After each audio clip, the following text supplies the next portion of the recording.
can't believe na wala na si Red. On the one hand, mabuti na din na that happened to him. Sirang-sira na yung pangalan ni Ren after ma-expose yung mga nagagawa niya sa mga nakakulong sa presinto nila. At least, matatabunan na yung mga issue. Mawawala na yung danger na madamay tayo sa kahihiyan. Maxine, maghinay-hinay ka nga. Pinsan pa rin namin yun, ha?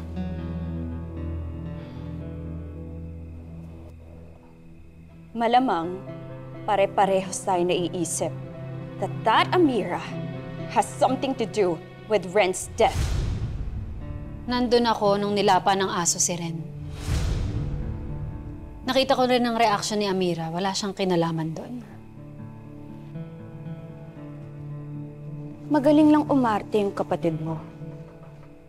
Tinuring ka ngang PBI agent. Madali ka naman mauto. O baka, ikaw yung magaling umarte. Baka may usapan kayo ng kapatid mo na dito ka tumira. Tapos, tinuturo mo sa kanya kung paano kami pabagsakin.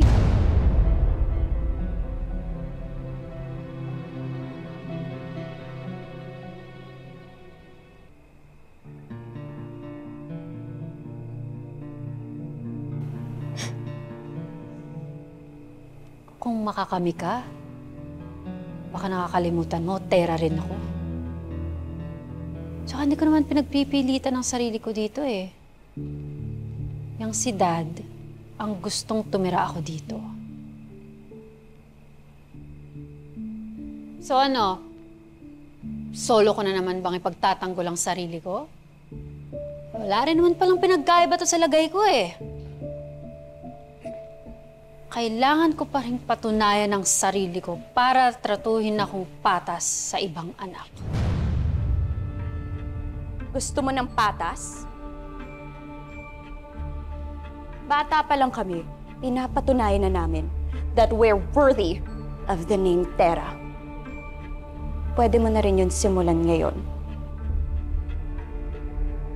Baka nga pagkakamali na dinala kita dito.